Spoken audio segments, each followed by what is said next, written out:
Assalamualaikum warahmatullahi wabarakatuh.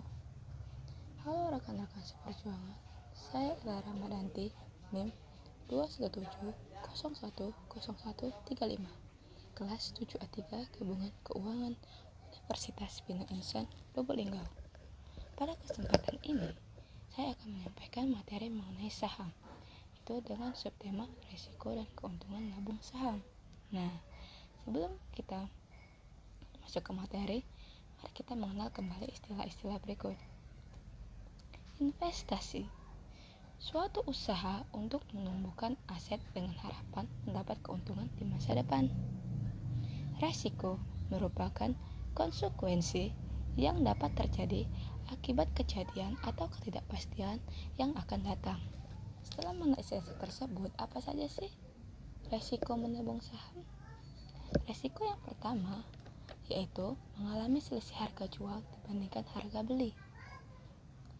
Berdasarkan data dari Bursa Efek Indonesia selama 10 tahun terakhir, bahwa tidak semua saham pasti mendapatkan keuntungan, di mana dari 530 saham yang tercatat, ada 175 saham yang mengalami kerugian dan 364 saham mengalami keuntungan. Jadi, menabung saham ada resikonya, karena tidak semua saham memiliki kinerja yang bagus. Ada saham yang justru mengalami kerugian.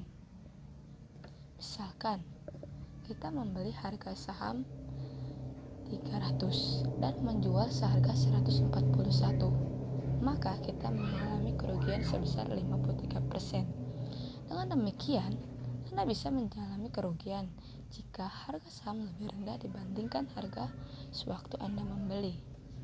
Yang kedua, perusahaan bangkrut dan dilikuidasi.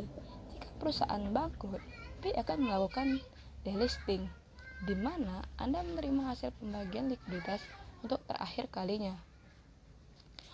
Yang ketiga, saham mengalami suspend dari B, di mana dalam hal ini, jika saham pada perusahaan disuspend oleh B, maka kita tidak bisa menjual saham perusahaan tersebut sebelum B mencabut suspend tersebut.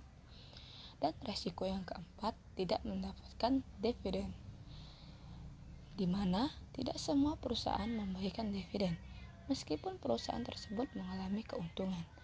Nah, pada seharusnya perusahaan membagikan dividen setiap tahunnya bagi setiap pemegang saham. Di samping resiko yang telah dijelaskan tadi, apa saja sih keuntungan nabung saham?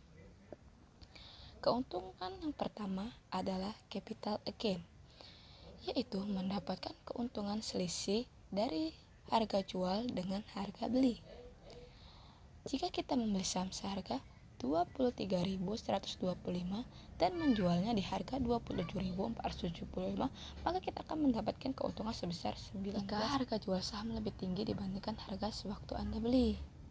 Keuntungan yang kedua adalah dividen, di mana Anda berhak menerima dividen dari saham yang dimiliki. Misalkan, harga saham Rp3.620 dan memiliki dividennya sebesar Rp168, maka akan mendapatkan keuntungan sebesar 4,6%. Jadi, sebagai pemegang saham, Anda berhak mendapatkan dividen setiap tahunnya. Keuntungan yang ketiga yaitu memiliki hak ikut serta dalam RUPS sebagai pemilik perusahaan. Rapat umum pemegang saham tahunan memiliki tujuan utama yaitu untuk menyetujui laporan perseroan terbatas, yaitu semua rincian yang mempengaruhi kegiatan perseroan selama tahun buku. Sebagai pemilik saham, Anda berhak mengikuti RUPS yang dilakukan rutin oleh setiap perusahaan setiap tahunnya.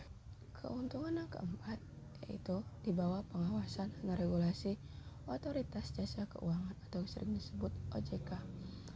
OJK membuat peraturan di pasar modal, itu menjalankan analisa dan pengawasan serta melakukan tindakan hukum di pasar modal. OJK sendiri melindungi investor dari praktek-praktek kecurangan yang terjadi di pasar modal. Saya akan membagikan kesimpulan dari materi yang telah disampaikan tadi. Yang pertama, nabung saham sama dengan investasi saham. Semua yang berbentuk investasi pasti memiliki resiko. Resiko bukan untuk dihindari, tapi kita bisa mencegah atau mengurangi resiko tersebut. Resiko muncul karena kita tidak memahaminya. Semakin kita memahami, maka semakin kecil resikonya. Oke, demikian materi yang saya sampaikan. Kurang lebih saya mohon maaf. Saya ucapkan terima kasih. Wassalamualaikum warahmatullahi wabarakatuh.